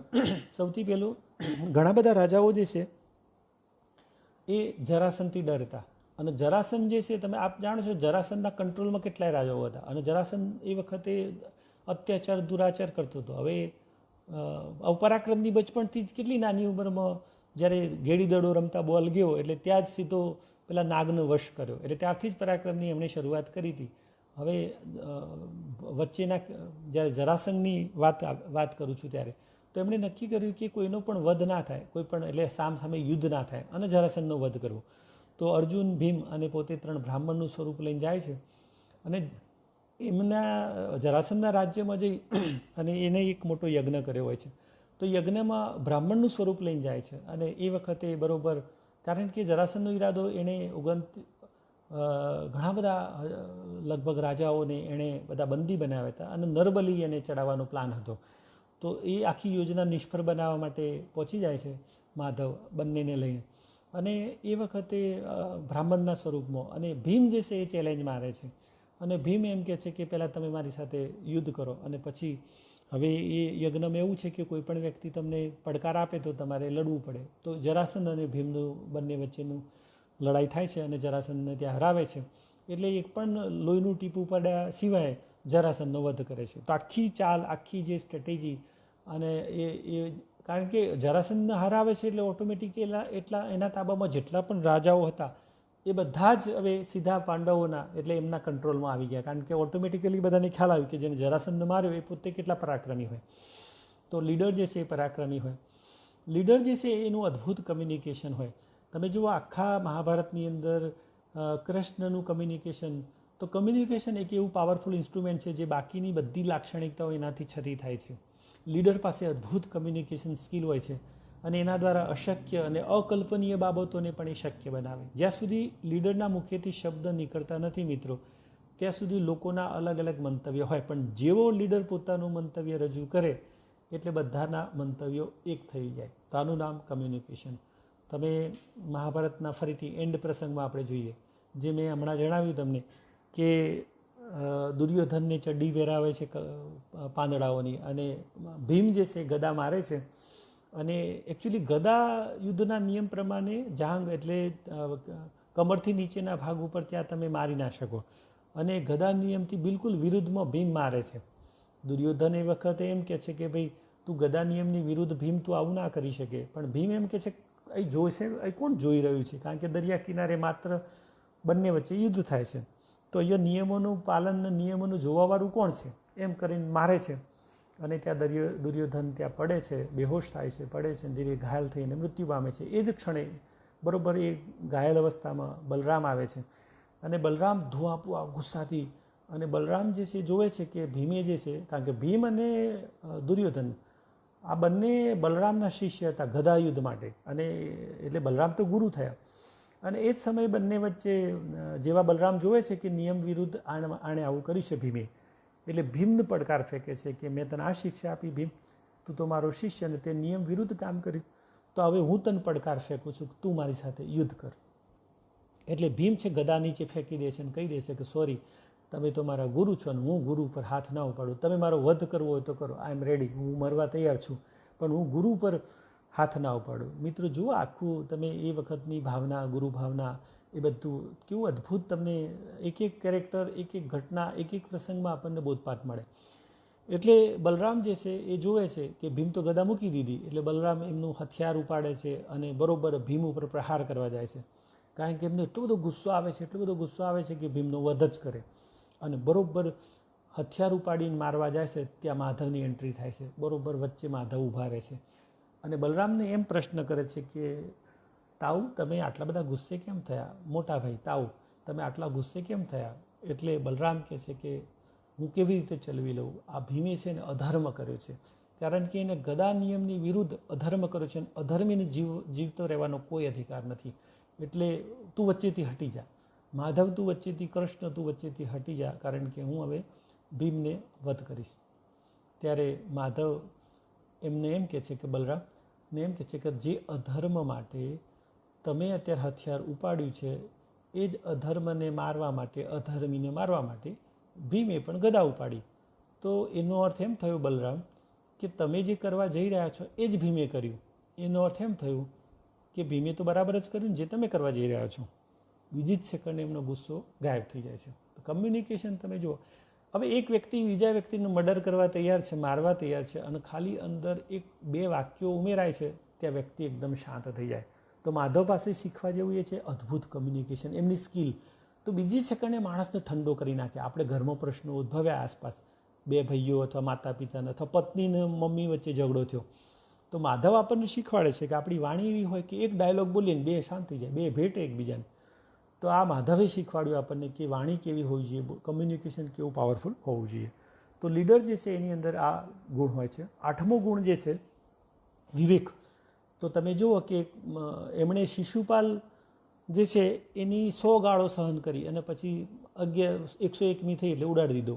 એટલે માધવ આપણને શીખવે છે કે તમે અમુક હદ સુધી સહન કરો, પછી માણસ હદ ઓળંગે તો પછી તમારે હથિયાર ઉપાડવું પડે. એટલે આજુબાજુમાં પાકિસ્તાન આપણી પર અમુક કરે તો ભાઈ અમુક હદ સુધી સહન થાય, ભાઈ પછી હદ ઉપર જાય તો તમારે એક્શન લેવી પડે. તો માધવ આપણને એમ કહે છે કે દરેક બાબતમાં આપણે પરિવારમાં છીએ તો આપણે બધું સહન કરવું બરાબર છે, પણ એની લિમિટેશન શું હોય? તો આ 101 વખત સહન કરવું તો આપણે સહન કરી લેવું 100 વખત. તો એટલું ગાળો બોલે છે તો એ માત્ર શાંતિથી સાંભળે છે, પણ જ્યારે ઓવર થઈ જાય છે, બેલેન્સ જતું રહે છે, ત્યારે પછી ન છૂટકે સુદર્શન ચક્ર ઉપાડે છે અને શિશુપાલનો વધ કરે છે. તો એની ઘટનામાં બહુ ઊંડાણમાં નથી જતો, તો સમય ઓછો છે એટલે, પણ શિશુપાલનો આ રીતે કરે છે. 9મું જે છે ચબરાક. કોઈ પણ લીડર જે છે, તમે જો માધવ જે છે ચબરાક હતા, જીનિયસ હતા. તો માણસને ક્યાં અટકવું ને ક્યાં છટકવું એ આવડવું જરૂરી છે. તો ચાલાક વ્યક્તિ જે છે ને ચબરાક વ્યક્તિ એ માધવમાં આપણને જોવા મળે. એમને મેં હમણાં વાત કરી કે આપણે જરાસંધનો આપણે વધ કરવો હોય તો કેવી રીતે થાય? તો એમને સૌથી પહેલાં તો એના બે જે ટોપના ડાબો ને જમણો, હંસ અને ડિભંગ કરીને બંને જે હતા એ એના ડાબો જમણો, લગભગ કોઈ પણ યુદ્ધ થાય તો એ બે પહેલાં યુદ્ધ પતાવી દે. તો માધવને ખબર પડી કે એને હરાવવું હોય તો સૌથી આ બેને આપણે કંટ્રોલ કરવા પડે. પણ બંનેની મૈત્રી અદ્ભુત હતી. પુરાણોમાં આ બંનેની મૈત્રી વિશે વાત છે કે બંનેની અદ્ભુત મૈત્રી હતી. તો શું કર્યું? એમણે એક નકલી હંસને માર્યો અને પેલા ડિભંગને ત્યાં જઈને સંદેશો પહોંચાડ્યો કે હંસ મરી ગયો, હંસ મરી ગયો, હંસ મરી. આવું બંનેને પ્રોમિસ હતું, એવી મૈત્રી હતી કે સાથે જીવશું, સાથે મળશું. એટલે યમુના કિનારે આ ડિભંગ જેવા સમાચાર સાંભળે છે કે હંસ મરી ગયો એટલે સીધો જ યમુનામાં પડે છે અને સુસાઇડ કરી લે છે, આત્મહત્યા કરે છે. એટલે ડિભંગને તો ત્યાં પતાવી દીધો. હવે હંસની પાસે જાય છે માધવ અને હંસને એમ કહે છે કે પેલા ડિભંગ તો જો ખાલી એને સમાચાર સાંભળ્યા કે હંસ મરી ગયો, એ પણ કોઈ નકલી હતો, કોઈ હતું, ખાલી સમાચાર સાંભળીને એ માણસે આત્મહત્યા કરી લીધી. તું કેવો મિત્ર છે? તારો મિત્ર તારા માટે આવું સુસાઇડ કરે અને તું તેમ છતાં તું કશું કરતો નથી, તો યાર તને શરમ આવી જોઈએ તારા મિત્ર માટે. એટલે પાછું એને ભડકાવે, એટલે એ યમનામ પડે છે ને એ સીધો સુસાઇડ કરે છે. તો કશું યુદ્ધ કર્યા વગર ડાબો જમણો ઉડાડી દે છે અને પછી તમે જાણો છો કે ભીમને ગદા યુદ્ધમાં પાછો એને પતાવે. તો આ રીતે જીનિયસ એટલે કૃષ્ણ માધવ જે છે એ ચાલાકી ચબરાકીપણું જ્યાં એમણે જરૂર હતી તો કોઈ પણ યુદ્ધ ના થાય, લોહી ના રેડાય અને તેમ છતાં પણ કેવી રીતે કરવું, તો આ બધી બાબતો એમનામાં જોવા મળે. તમે જુઓ ધૃતરાષ્ટ્ર એમ કહે છે કે મને ભીમ પ્રત્યે બહુ પ્રેમ છે, મારે ભેટવું છે. તો ભીમ અભિમાનમાં આવી જાય છે, ભેટવા ઉપડે છે. ત્યાં ભીમનો હાથ પકડીને સાઈડમાં કરે છે, તું છાનો માનો ભલે. ભીમને પાછું ગૌરવ અહંકાર કે મેં યુદ્ધ જીતી ગયા, હવે એમાં શું ભેટવામાં, એટલે કે તું છાનો માનો રે, સાઈડમાં ઊભો રહે. અને એમ કરીને લોખંડનું પૂતરું આગળ કરે છે અને લોખંડના કકડ ભૂસ થઈ જાય છે. ત્યારે ભીમને સમજાઈ જાય છે કે જો માધવ ના હોત તો વાર્તા પૂરી થઈ જાય, યુદ્ધ પછી એ ભીમનું પૂરું થઈ જાય. તો તમે જો દરેક ક્ષણે કેવી રીતે માધવ એમને મદદે આવે છે. અને 10મો છેલ્લો મુદ્દો સ્થિત પ્રજ્ઞતા. તો લીડર જે છે સતત પોતાની જાતને એ પરિસ્થિતિમાંથી થોડી સેકન્ડ બહાર નીકળી તટસ્થતાથી, સ્થિત પ્રજ્ઞતાનો અર્થ એમ થાય કે આપણે આપણી જાતમાંથી શરીરમાંથી બહાર નીકળીને આમ નિરીક્ષણ કરવું, બહારથી જોવું આપણે. તો જે તે પરિસ્થિતિ છે એમાં આસક્ત એટલે આસક્ત અનાસક્ત બધા ભાવથી દૂર રહી અને આમ શાંતિથી પોતાની જાતને એક ડિફરન્ટ એંગલથી જોવું. એને એમ કહી શકાય કે એક જાણે કોઈ ટાવર ઉપરથી પોતાની જાતને જોતા હોય એમ બહારથી જોવું, એનું નામ સ્થિત પ્રજ્ઞાવસ્થા. તો તમે જુઓ માધવની અંદર આ બધું મહાભારતનું આખું કમ્પ્લીટ, જ્યારે કૌરવોને માર્યા પછી અને છેલ્લે યજ્ઞ કરતી વખતે જ્યારે રાજ સિંહાસન સોંપવામાં આવે છે એ વખતે યુધિષ્ઠિરને જ્યારે રાજાભિષેક કરવામાં આવે છે એ વખતે બરોબર ગાંધારી પાસે જાય છે ને ગાંધારી એ વખતે એકદમ આવેગમાં એ લાગણીવશ થઈ અને પછી એને શ્રાપ આપે છે કે તારું આખું કુળ સત્યનાશ જજો, તારા કુળનું સત્યનાશ જજો. હવે જે કંઈ એ લોકોની રિલેશનશીપ હતી, મામા ફઈની બધી અલગ અલગ, તમે જાણો છો મહાભારતમાં બધું અંદર જ રિલેશનશીપ છે. તો જે વ્યક્તિ આપણને આવો શ્રાપ આપે કે તમારું આખું કુળનું સત્યનાશ જજો ને તારું આ થજો ને તેમ છતાં માધવ જે છે એ ગાંધારીની પાસે જાય છે, એમને ભેટે છે અને એમ કહે છે કે માતા તમારો ગુસ્સો વ્યાજબી છે, તમારી જગ્યાએ હું હોઉં તો પણ મને આવો જ ગુસ્સો આવે અને હું પણ જાણું છું તમારા ગુસ્સાનું કારણ. હવે ભેટે છે અને છતાં માધવ આમ કહે છે અને એમ કહે છે કે આજ સુધીમાં હંમેશા તમે મને આશીર્વાદ આપ્યા છે, આજે તમારો શ્રાપ પણ મને મંજૂર છે. તો જુઓ તમે કે આશીર્વાદમાં પણ ખુશ અને શ્રાપમાં પણ ખુશ. એટલે માધવ આપણને શીખવે છે કે દરેક પરિસ્થિતિમાં આપણે સ્થિત પ્રજ્ઞ કેમ રહેવું, દરેક પરિસ્થિતિને આપણે કેવી રીતે સ્વીકારવી. તો મિત્રો મને લાગે છે આમ તો માધવ વિશે ઘણી બધી વાતો છે, મારા પુસ્તકમાં વધારે ઊંડાણથી તમે સમજી શકશો. મેં એમાં ઘણી બધી સ્થિતિ વિશે વાત કરી છે અને તેમ છતાં છેલ્લે 5 મિનિટ એક બહુ મહત્ત્વની વાત કરી લો. જેટલા પણ લીડરશિપ જેણે લખ્યું છે આખા વર્લ્ડમાં, એમાં એક સૌથી અત્રે મારે યાદ કરવાનું થાય તો એક સ્ટીફન કવી, જેણે 7 habits of highly effective people જેણે પુસ્તક લખ્યું છે, એમણે સદીઓથી બધાનો અભ્યાસ કરીને સુંદર પુસ્તક લખ્યું. એમાં એમણે એક બહુ સુંદર વાત કરી કે કોઈ પણ હ્યુમન બિંગ વચ્ચેનું જે ઇન્ટરેક્શન થાય છે માનવ વચ્ચે, એ 4 પ્રકારે થાય છે. એમાં પહેલી જે છે એ જીતો જીતાડો, મતલબ હું પણ જીતું તમે પણ જીતો. બીજી જે માનસિકતા હોય છે એમાં જીતો હારો, એટલે હું જીતું પણ તમને પતાવું, મતલબ તમે હારો ને હું જીતું. ત્રીજી માનસિકતા હોય છે હારો જીતાડો, મતલબ હું હારું ને તમે જીતો. ચોથી જે માનસિકતા છે હારો હરાવો, એટલે હું પણ હારું ને તમને પણ હરાવું. તો આ 4 નકશાઓની અંદર ઓપરેટ થાય છે. તો કોઈ પણ હ્યુમન ટ્રાન્ઝેક્શન, કોઈ પણ માનવ વચ્ચેનું ટ્રાન્ઝેક્શન આ 4 બાબતોથી થાય. પહેલું જીતો જીતાડો, જીતો હારો, હારો જીતો, હારો હરાવો. ઇંગ્લિશમાં win win, win lose, lose win અને લૂઝ લૂઝ. હવે મિત્રો મારે તમને પ્રશ્ન કરવાનો મન થાય કે 4એમાંથી શ્રેષ્ઠ કયું? આ 4 જે વ્યવહાર છે એમાંથી શ્રેષ્ઠ કયા? તો જ્યારે હું તમને આવો સવાલ કરીશ એટલે તમે ડેફિનેટલી તમે કહેશો સુરેશભાઈ એ તો ડેફિનેટલી જીતો જીતાડો જ હોય ને, તો એ જ હોય ને શ્રેષ્ઠ. તો આપણે પણ જીતીએ અને સામેવાળો પણ જીતે. હવે આ જગતની જે બેસ્ટ ફિલોસોફીને માધવ કેવી રીતે સમજાવે છે, તો ફરીથી આપણે માધવના કોન્ટેક્સ્ટથી જોઈએ. તો સૌથી પહેલું જીતો જીતાડો સ્થિતિ તમે જુઓ. એટલે અર્જુન જે છે એને એ લોકોનો જે નિયમ હતો કે પાંડવોને, આ વધારે વિગતે વાત કરતો નથી, તમે જાણો છો કે અર્જુનને એ સ્થિતિ એવી નિર્માણ થાય છે કે એને અલગ જવું પડે છે અને એ દ્વારિકા જાય છે. બરાબર એ વખતે બગીચામાં ફરતો હોય છે ને એનું ધ્યાન ઘણી જે સુંદરીઓ હોય છે એમ એક સુંદરી પર ધ્યાન કેન્દ્રિત થાય છે.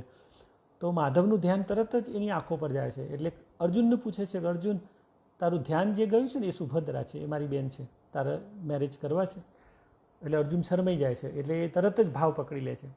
એટલે અર્જુનને એમ કહે છે કે જો અર્જુન, સુભદ્રાનું તારી મેરેજ કરવા હોય તો ક્ષત્રિય 2 જ રીતે કરે છે. એટલે હવે કા સ્વયંવર હોય ને કા પછી હરણ હોય. તો તું એક કામ કર, તું મારો રથ લઈ અને રવાના થઈ જા. હવે સુભદ્રા હરણ પોતે જાતે કરાવે છે અને જેવું સુભદ્રાને લઈને મોકલે છે અને અંદર આખા રાજ્યમાં મેસેજ, મતલબ પોતાના દરબારમાં કે અર્જુન જે છે સુભદ્રા લઈને ભાગ્યો, એનું હરણ કર્યું. તો બલરામ તો ધુઆપુઆ થઈ જાય છે કે આપણે જેને આશરો આપ્યો એણે જ આવું કર્યું. એકચ્યુઅલી કૃષ્ણ માધવનું પ્લાનિંગ હતું, કારણ કે બલરામ ઈચ્છતા હતા કે દુર્યોધન સાથે સુભદ્રના લગ્ન થાય, અને દુર્યોધન સાથે સુભદ્રના લગ્ન થાય તો બહુ મોટો અનર્થ થાય. એટલે માધવે પહેલેથી પ્રી પ્લાન કર્યું કે એના લગ્ન અર્જુન સાથે થાય એ જરૂરી છે, નહીં કે દુર્યોધન સાથે. એટલે બધા લોકો ફટાફટ આવે છે. ત્યાં બલરામ હુકમ કરે છે કે આપણા સૌથી તેજ જે ઘોડા છે અને રથ છે એ અને લઈને પીછો કરો, અને ગમે તે કરો તમે પકડીને પાછો લાવો અર્જુનને બંદી બનાવીને.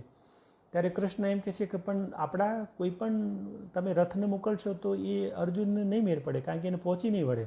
એટલે બલરામ પૂછે છે કે કેમ? કારણ કે સૌથી જે ગતિવાળા જે ઘોડા છે એ મારા છે, રથ મારો સૌથી છે, અને અર્જુન એકચ્યુઅલી મારો રથ લઈને ગયો છે, ભાગી ગયો છે. હવે બલરામને ખ્યાલ આવ્યો કે હવે એનો જ રથ લઈને ગયો હોય એટલે આનું માધવનું અંદર ષડયંત્ર હોય જ, ભેગો એ સામેલ જ હોય. એટલે પછી એકદમ પાછો શાંત પાડે છે કે તમે વિચારો કે એના જેવું આપણને બાણાવારી, એના જેવું બહાદુર કોણ મળશે. તો પછી પ્રેમથી પાછું સમજાવે છે.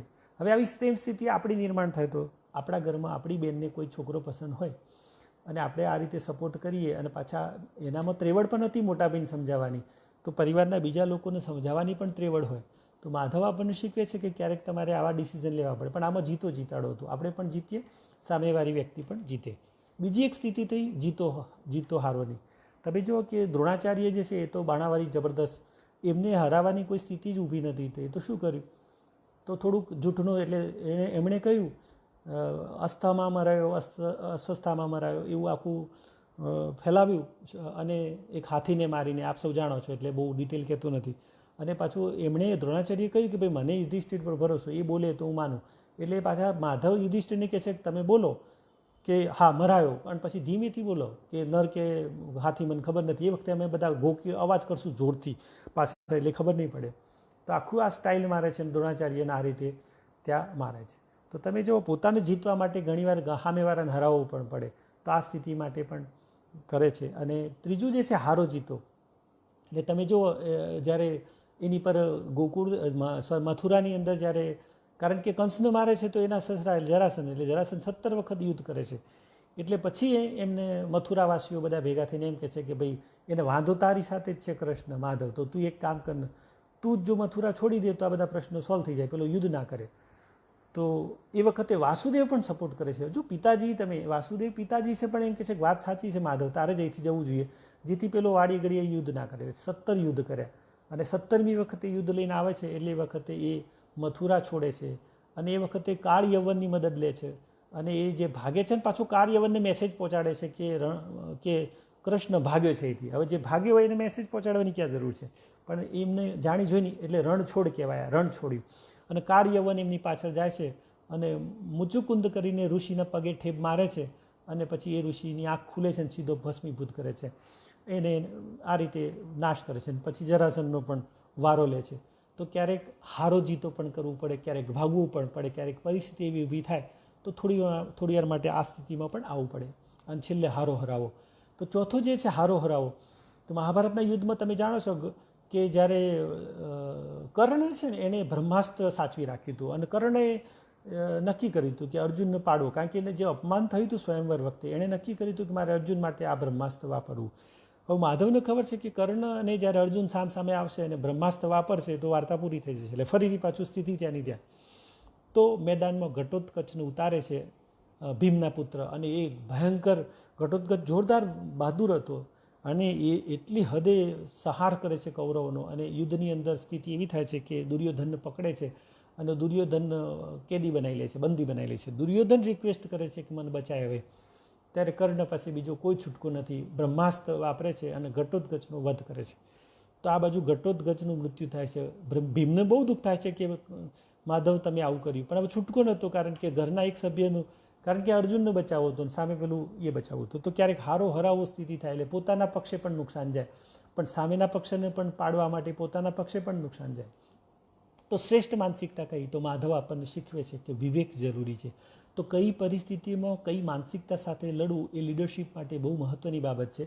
તો કોઈ પણ સ્થિતિમાં છેવટે શું કરવું જોઈએ એ મહત્ત્વનું છે. તો કૃષ્ણ આપણને કહે છે છેવટે અલ્ટિમેટ ગોલ આપણો ધર્મની સ્થાપના. મિત્રો, આપણા બધાનો અલ્ટિમેટ ગોલ છે સુખી થવું. તો જ્યારે સુખની માત્રામાં સુખી થવું એ આપણા માટે ટોપની પ્રાયોરિટી હોય, તો નાની મોટી બાબતો જે આવે છે એ આપણે એને લેટ ગો કરવી જોઈએ. તો સત્યનું સામ્રાજ્ય ખડું કરવા માટે દરેક વખતે સત્યવાદી બનવાની જરૂર નથી. કેટલીક વખત આપણે સામા પક્ષની માનસિકતાનો પણ અભ્યાસ કરવો પડે. પાકિસ્તાનની માનસિકતાનો અભ્યાસ કરવો પડે. ભાઈ કૃષ્ણનું તમે વિચારો તો આપણે એમ કહેશે કે દર વખતે બહુ ડાયાડમરા થવાની જરૂર નથી. તો આ ચારમાંથી શ્રેષ્ઠ કયું છે એ તમે વિચારો. દરેક પરિસ્થિતિમાં વિન વિન ના થાય. દરેક પરિસ્થિતિમાં તમારે આ પણ કરવું પડે. તો આપણે નોંધવા જેવું છે કે માધવ તમામ પ્રસંગોમાં એનો પોતાનો કોઈ જ વ્યક્તિગત સ્વાર્થ નહોતો. એટલે માધવ આપણને શીખવે છે કે આ બધું કરો પણ ઈરાદો સ્પષ્ટ હોવો જોઈએ, વ્યક્તિગત સ્વાર્થ નહીં. એટલે ફરીથી પાછું આનો કોઈ ગલત મતલબ ના લેતા, કારણ કે મતલબ તો એ જ લેવાનો છે કે વિશ્વની શાંતિ અને વિશ્વનું હિત અને સમગ્ર સૃષ્ટિનું હિત. તો સમગ્ર સૃષ્ટિના હિતમાં તમારે જે કરવું એ કરો. એના માટે તમે નાનું મોટું કોઈ પણ પગલું ભરો છો એ ભરો, પણ અલ્ટિમેટ તમારું સમાજ કલ્યાણ, ધર્મની સ્થાપના એ જ મહત્ત્વનું હોય. અને પછી તમારે નકશાથી ઓપરેટ થવું જોઈએ. તો મિત્રો, બીજી પણ ઘણી વાતો છે. તમને બધાને રસ પડે તો કોમેન્ટ કરજો. તો કદાચ બાકીની બીજી સિરીઝમાં આપણે Madhav as a project manager, મારો ઈરાદો એ હતો આજે કે યુવાનો જે છે એ માધવને એક અલગ દ્રષ્ટિથી વાંચે. જે રીતે કેટલાક લોકો, મને જાહેરમાં ટીકા કરવી બહુ વ્યાજબી લાગતી નથી, પણ કૃષ્ણને સમજ્યા વગર એનું વાત કરે. હવે 7 વર્ષની ઉંમર હતી જ્યારે ગોપીઓ સાથે રાસ રમતા હોય. 7 વર્ષના બાળકની અંદર કેટલી ક્ષમતા હોય. એક નાનું બાળક બસમાં પણ કોઈને તેડ્યું હોય ને આપણને વાલું લાગે ને એટલે આપણે ટચ કરવાનું મન થાય. તો એ ઉંમરમાં આપણે કૃષ્ણની રાસલીલા અને આપણે જુદી રીતે કૃષ્ણનું પ્રગટીકરણ કરવામાં આવ્યું છે. તો રિયલ કૃષ્ણને આપણે સમજ્યા વગર, આપણે કોઈ વાત સમજ્યા વગર આપણે વાત કરીશું. સૌથી પહેલાં કૃષ્ણને આખા વાંચો તમે. અને મારો આજનો તાત્પર્ય છે કે યુવા પેઢી જે છે એ માધવને વાંચે, માધવને રીડ કરે. મને લાગે છે કે સંસારના તમામ પ્રશ્નોનું સમાધાન માધવ પાસે છે. તો દરેક પરિસ્થિતિમાં આપણે જીવન કેમ જીવવું, લાઈફમાં દરેક મૂલવતી વખતે, તો મને લાગે છે કે આનાથી શ્રેષ્ઠ બીજું કોઈ આપણા માટે બીજું કોઈ માધ્યમ નથી સમજવા માટેનું. તો તમારે વધારે ડિટેલ જો વાંચવું હોય તો મારા ફેસબુકમાં પણ છે જ, માધવ ધ અલ્ટિમેટ લીડર. આ પુસ્તક તમને અવેલેબલ દરેક જગ્યાએ મળશે, બુક સ્ટોલમાં પણ મળશે. તો તમે વાંચજો, વધારે અભ્યાસ કરજો. મેં આ રીતે જ પ્રેઝન્ટ કર્યા છે માધવને. માધવ પ્રત્યે આજે પણ એટલી જ પ્રીતિ છે. કોઈ પણ કૃષ્ણ મંદિરમાં જાઉં છું, માધવને જોઉં છું ને આંખમાં આંસુ આવે છે, એટલું પ્રેમ છે. મને લાગે છે કે મારા જીવન માટે મારા આદર્શ છે. અને મને યાદ આવે અત્રે હું જ્યારે સુરતમાં ગયો ત્યારે શ્રી ગોવિંદભાઈ ધોળકિયા, હંમેશા એ પણ મારા આદર્શ લીડર રહ્યા છે. ગોવિંદભાઈ એમની સંસ્થામાં રોજ સવારે લાખોનું દાન કરે ને એ જ્યારે કોઈ આવે મદદ લેવા માટે ત્યારે એ ગીતા આપતા. એટલે મેં એમને પ્રશ્ન કર્યો કે આમને આ ગીતા મદદ કેમ ના કરી? એટલે એમણે કહ્યું કે સુરેશભાઈ, આ છોકરો છે એને હવે કોલેજની ફી નથી, એના ફાધર કડિયા કામ કરે છે, એટલે એને ગીતા એટલા માટે આપી કે એમાંથી 18માંથી કોઈ પણ એક અધ્યાય કરીને આવ, પછી અમે તમને ચેક આપીએ. હવે એક જ અધ્યાય કરવાનો જે તમને ઇઝી લાગે. પેલો છોકરો બીજા દિવસે આવે ને કોઈ એક અધ્યાય કરીને આવે ને પછી ચેક આપે. મેં ગોવિંદભાઈને પૂછ્યું કે તમે ડાયરેક્ટ મદદ કેમ નથી કરતા? એમણે બહુ સુંદર જવાબ આપ્યો. એમણે કહ્યું કે ગીતા એક વખત વાંચશે ને એટલે આ છોકરો ફરી કોઈ દિવસ માગવા નહીં આવે. કારણ કે એક વખત ગીતા જેના જીવનમાં વણી જાય એને પછી કંઈ બીજી જરૂર પડતી નથી, કારણ કે એ પોતે જ સમજી લે છે. તો એ સ્વાવલંબી બની જશે અને ફરી માગશે નહીં. બીજું, હું જ્યારે કોઈને દાન કરું છું તો મને મનમાં એવો વેમ, અહંકાર, ઈગો ના થાય. કારણ કે એ માણસ લેવા આવે છે તો એ ભાવ સાથે આવે છે. જો મેં અધ્યાય કર્યો એટલે મને તમે જે ચેક આપવાના તે આપો. એટલે અમારો એ ભાવ છે કે અમે દાન કરતા જ નથી. આ ભગવાનનું છે અને અમે લોકો ભગવાનના એક વચ્ચે આસિસ્ટન્ટ છે, મદદ કરીએ છીએ. તો ગોવિંદભાઈની આ વિચારધારા આજે પણ સ્પર્શે છે. તો માધવે આપણને, કૃષ્ણ હંમેશા દર વખતે પ્રેરણા આપે છે અને મારા જીવનમાં, બધાના જીવનમાં હંમેશા આપે છે. આજે જન્માષ્ટમીના દિવસે હું સ્પેશિયલી થેન્ક્સ આજે માતૃશ્રી ફાઉન્ડેશન, એના બધા મિત્રોનો આજે હું દિલથી આભાર માનું છું. મેં એમને પ્રશ્ન કર્યો કે તમે આ ફાઉન્ડેશનનું નામ માતૃશ્રી કેમ રાખ્યું? ત્યારે રાજેશભાઈએ બહુ સુંદર વાત કરી. એમણે કહ્યું કે એકચ્યુઅલી મને મારા માતા માટે બહુ રિસ્પેક્ટ, આદર છે, કારણ કે એને બહુ દુઃખ વેઠીને મને ભણાવ્યો છે, બહુ શ્રમ કર્યો છે. અને આપણી પેઢી, રાજેશભાઈ, આપણી બધાની પેઢી એવી છે કે જેમણે આપણા મા બાપે ખૂબ શ્રમ કર્યો છે અને આપણે ઉછર્યા છીએ. અને મને એમ થયું કે આ બધા મિત્રોનું, આપણા બધાના માતૃશ્રીનો એટલું જ યોગદાન છે. અને માતા તો દરેકને પ્રિય હોય, તો જગતના તમામ લોકોનો ભાવ જે છે માતા માટેનો એ તો એ જ છે. એટલે નામ આપ્યું માતૃશ્રી ફાઉન્ડેશન. મને પણ બહુ આનંદ થયો માતૃશ્રી ફાઉન્ડેશનમાં આ વાત રજૂ કરવામાં. અને ફરી ચોક્કસ હું જોડાઈશ તમારી સાથે એક અલગ અલગ વિષયો પર વાત કરવામાં. આમ બહુ પ્રમાણિકપણે કહું કે માધવ પુસ્તક લખ્યું એને લગભગ 4-5 વર્ષ થયા. શરદ પૂનમે સ્વામી માધવ પ્રિયદાસ સ્વામીના હાથે આનું વિમોચન થયું અને મને ઈચ્છા હતી કે આની પર પ્રવચન થાય, કારણ કે હું ઓથર લેખક ને પાછું મને થયું કે આની પર કોઈ પ્રવચન કરું, પણ આજ સુધીમાં કોઈ એવો ટ્રેનિંગ તો અલગ મેટર છે, કારણ કે એમાં હું વિડીયો બતાવું અને જુદી રીતે ડિફરન્ટ માધ્યમ હોય છે. અને આજે એક માધ્યમ મને મળ્યું જેમાં તમારી સાથે સીધો સંવાદ કરી શક્યો ફેસબુકના માધ્યમથી. તો ફરી આપણે કોરોનાનો પણ આભાર માનીએ, કારણ કે જેણે આપણને એક નવી ટેકનોલોજી આપી. કોરોનાએ આપણને બધાને નજીક લાવ્યા, આપણા પરિવારમાં એકબીજાને મહત્ત્વ સમજ્યા, જીવનમાં કેટલું જરૂરી છે અને કેટલું જરૂરી નથી એ આપણને કોરોનાએ શીખવાડ્યું. એટલે કોરોનાનો પણ દિલથી આભાર કે એણે આપણને આ જીવનની એક નવી દ્રષ્ટિ આપી. તો બધાનો હું આભાર માનું છું. જેટલા મિત્રો જોડાયા છે એમનો પણ હું દિલથી આભાર માનું છું. કેટલાક મિત્રો કોમેન્ટ સતત સરસ કરે છે, એટલે એના લીધે મને પણ હું વાત કરતો હતો ત્યારે મને આનંદ થતો હતો, કારણ કે તમારી કોમેન્ટ્સથી પણ મને થતું હતું કે નહીં કોઈ સાંભળી રહ્યું છે. ઘણીવાર ફેસબુક લાઈવમાં અને આ મીડિયામાં સામે જીવંત વ્યક્તિ ના હોય એટલે આપણને થોડુંક એવું આર્ટિફિશિયલ ફીલ થાય. પણ આ બધા મિત્રો જેણે સતત કોમેન્ટ કરી છે એમનો ફરીથી દિલથી આભાર માનું છું, કારણ કે તમે મને એ પ્રેમ આપ્યો કે હું પણ લાઈવ રહું. અગેન માતૃશ્રી ફાઉન્ડેશનના જે 12 મિત્રો જેમણે આ સંસ્થાની રચના કરી છે, જેમનો ઉદ્દેશ બહુ સારો છે, તો અમે બધા મિત્રો, અમારું ગ્રુપ છે આકારનું, અમે બધા મિત્રો અલગ અલગ વિષયો પર આવા ટ્રેનિંગ પ્રોગ્રામ કરીએ છીએ. તો અમારા ઘણા મિત્રો અલગ અલગ વિષયો પર પ્રવચનોને રાખે છે. તો ડેફિનેટલી આપણે ફરીથી પાછા આ માધ્યમથી મળીશું.